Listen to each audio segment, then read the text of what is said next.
What's poppin', Pantherologists? Welcome to today's video, y'all. My latest mock draft for the Carolina Panthers, Micah Parsons at number 8, maybe. So, pound that like button, pound the subscribe button if you haven't already. Comment down below. Let me know what you think at the end of the video. Guys, this is going to be a weekly thing, so click that post notifications bell as well so you get the new latest mock drafts that I put out. I've been working on some stuff, getting some creative ideas, getting the creative juices flowing. But let's go ahead and dive into this video. So the first pick that I think the Carolina Panthers are going to take in this mock draft, and this is one that I created myself, which is every other one I've done, Micah Parsons at number 8. The linebacker out of Penn State, he's 6'2", 245 pounds. Now, he projects as a dynamic impact player at the NFL level. Now, Parsons, who elected to opt out of the 2020 college football season, has 2 seasons of high impact play on his film resume. And his impact was only further affirmed as the Penn State defense fell apart without him on the field for the 2020 season. Parsons was a prized recruit as a pass rusher coming out of high school and is still ironing out some of the finer points of play processing on the second level, but his freakish combination of size and explosiveness allowed him to explode and drive into the gaps when he sees the play to develop. So as a result, he's a persistent winner of beating the ball and carriers and blockers to spot between the tackles. Now, Parsons is an impact player on third downs, which is a significantly boosts his value to pro teams, especially for the Carolina Panthers, who are terrible on third downs, and masks some of his inexperience transitioning to stack linebacker. He is a dynamic blitzer and has the versatility to rush against offensive linemen and claim victories to get home to the quarterback. Parsons has illustrated an incredible level of pure instinct for the game thus far, and his ability to navigate the line of scrimmage and rip at the football to create turnovers is best insinuated in an aggressive front defense that will task him with playing forward early in downs and not ask him to make flat-footed reads before scraping and flowing to the ball. My next pick, Alex Leatherwood, the offensive tackle out of Alabama. He is 6'5", 212 pounds. That's a big boy. Now, under the former 1993 Heisman Trophy winner and Florida State quarterback Charlie Ward at Booker T. Washington High School, which is in Florida, playing along both the offense and defensive line, Leatherwood was known to dominate the competition. No matter the arena, committing to the Crimson Tide prior to his junior season, his allegiance never wavered, and he was beyond excited to join the factor of the talent that Nick Saban engineered. So much that he took extra credits during his final semester in order to become an early enrollee in Tuscaloosa back in January of 2017. Now, upon his arrival, he provided instant depth to one of the best units in the country. So playing in 7 games at left tackle, he mainly served as depth behind Jonah Williams. Thrust into action, in the 2018 National Championship game due to injury. He was the blindside protector during the second half and helping the program secure a 26-23 overtime victory over Georgia. So as a sophomore, he was moved inside to right guard. Starting all 15 games, Leatherwood was part of an interior group that blocked for an offense that was ranked as the 6th best in the nation. So during his final 2 seasons, he served as the team's left tackle. He has made 38 consecutive starts and counting, and in 45 career games played. So Leatherwood is a prospect that's had experience at both guard and offensive tackle. So containing a tower and filled out frame in many areas, he has the adequate strength as a run blocker, as he's able to attach and drive defenders out of desired areas. His aggressiveness is a key ingredient to success in the run game, as he can completely overpower targets that he's able to square up and land his body cleanly on. Now, as a pass protector, Leatherwood has a clean pass set that's able to gain ground up the field in order to stymie rushers that simply attack him vertically. Now, his issues come against wise rushers that have the flexibility to alter and change their thought processes in mid-rep. So Leatherwood has stiffness in his lower half that doesn't allow him to match the quick movements from twitchy edge defenders, which kind of forces him into performing panic techniques by lunging and placing all of his weight forward. Now, Leatherwood has a wealth of experience at offensive tackle. His better long-term outlook may be at guard because of the limitations in his lower body. So, if Carolina drafts him, they should experiment with him at offensive tackle to test his development and consistency there. But his upside could be greater at guard, where his room to operate is condensed, which can mask some of the deficiencies contained in his lower body. The next draft pick, Paulson Adebo. I'm trying to pronounce this guy's name right. He's the corner out of Stanford. He's 6'1", 190 pounds. Now, Paulson aligns at cornerback for the Cardinal defense. He plays the position with very good athleticism, has evidenced by his hips and his overall agility while in coverage. He is a loose athlete with hip flexibility to open and run upfield. He demonstrates good agility and off coverage to close separation at the top of the route. He plays with instincts and football IQ necessary to thrive in zone situations. He has very good ball skills to locate and track, while also demonstrating the competitiveness to close and get his hands on the football. My next pick, Trey McKitty, the tight end out of Georgia. He's 6'4", 247 pounds. Now, Trey aligned as the move tight end for the Seminole offense before transferring to Georgia. So, as he flexed out, aligned in the backfield, and has also aligned in line, he is an excellent athlete with good agility and mobility. In the run game, he's sufficient due to his willingness as a blocker.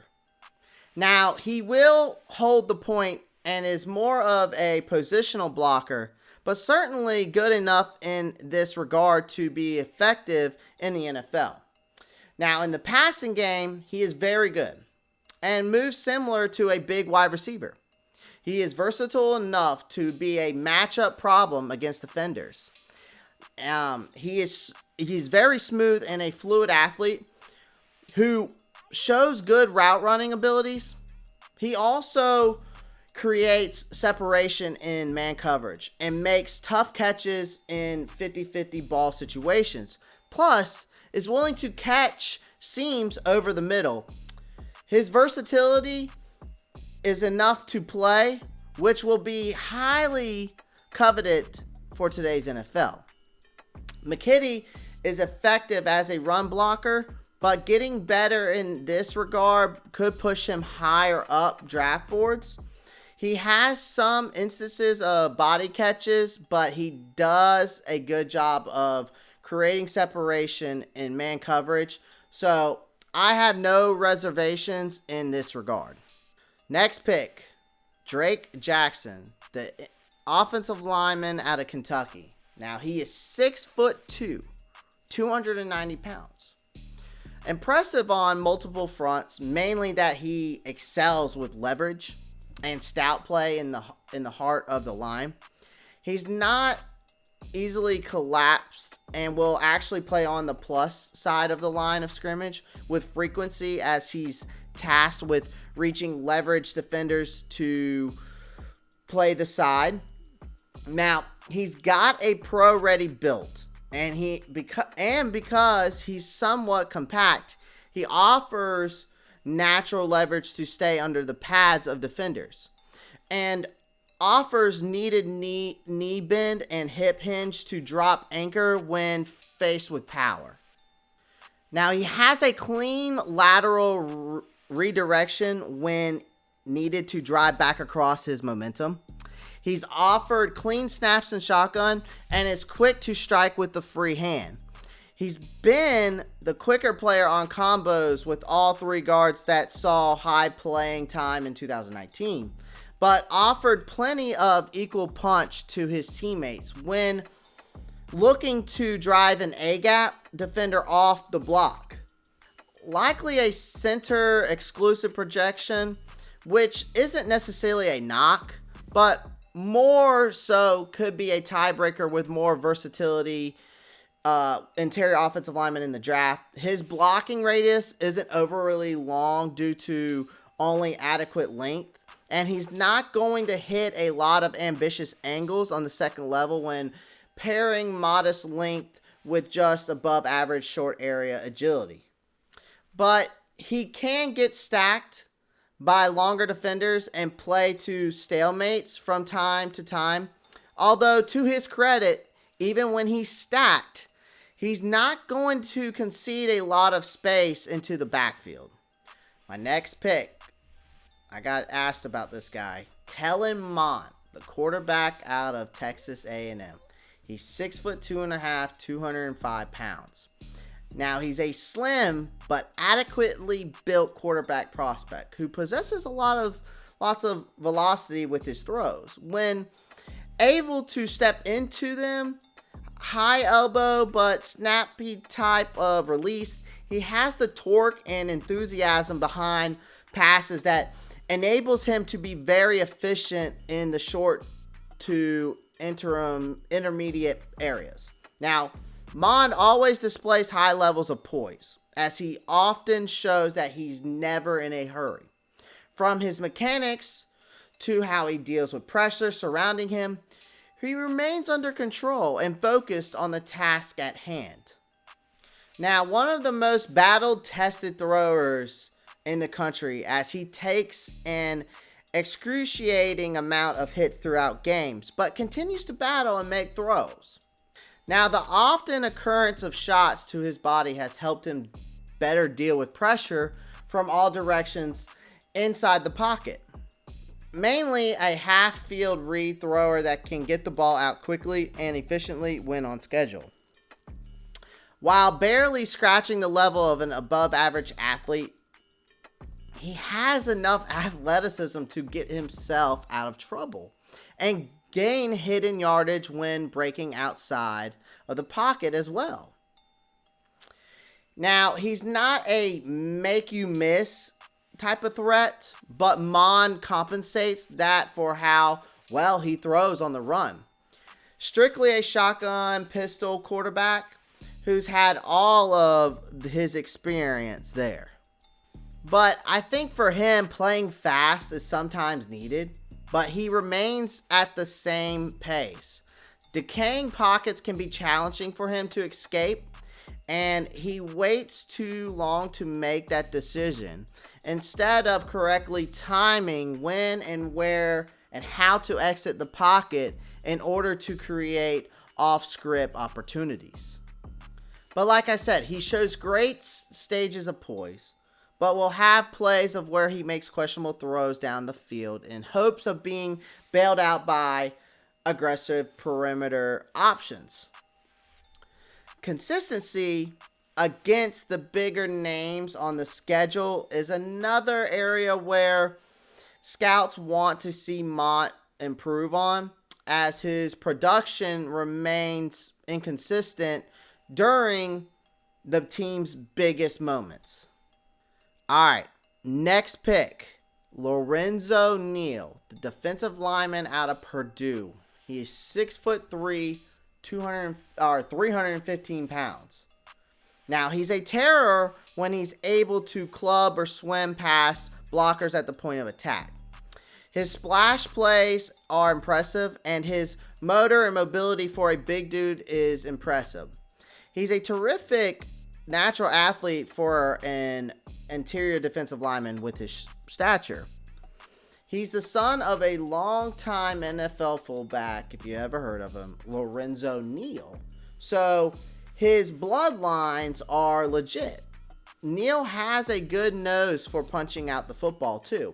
He had 4 forced fumbles over his 2017-2018 seasons before redshirting in 2019. Neal Jr. has good short area quickness and lateral agility, allowing him to slant and crash through gaps at the snap and create chaos in a gap penetration style role. Now, there were too many instances of Neal Jr. ending up on the ground. He's a bit top heavy, and he struggles at times with leverage and pad level, providing a ample surface area to let blockers roll through contact and collapse off the line of scrimmage or losing his footing. I think, though, you'd wish he came with a better and more consistent anchor given his stature, but he doesn't necessarily play like a true nose tackle. He's more effective in a penetration approach.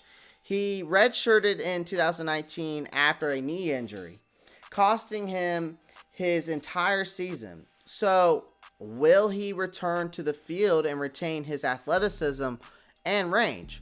Or will a recovery fail to return him to 100%? That's a bit of an unknown, but he's going to need to stay committed to working under the pads of blockers to reach his full potential. My last but not least pick, Jamar Jefferson, the running back out of Oregon State. He is 5'9", 215 pounds. Now, Jamar Jefferson has been very productive as a yardage gainer in this offense, and is a good athlete with regards to his agility and body control as a ball carrier. In the passing game, Jefferson is dangerous after catching checkdowns due to his ability in space and creativity in the open field. Now, he's shown the ability to chip and effectively get out in his route when looking to release, creating a matchup problems against linebackers. So, in the run game, he demonstrates vision and instinctively feel. So, he's a tough runner who uses good footwork and runs to daylight. So, when he gets to the second level or out in space, he has shown the ability to hit long runs in college. But this may not be a strength of his in the NFL. So, guys, that is my weekly mock draft for this week. Pound that like button, pound the subscribe button, comment down below. I hope you enjoy these videos. I was kind of doing a little pros and cons with each person, but I think a lot of these guys that I picked here are actually good prospects, and it's something that we possibly need. So Hey, Panther Nation, Pantherologist, that's your mock draft for the week. Keep pounding.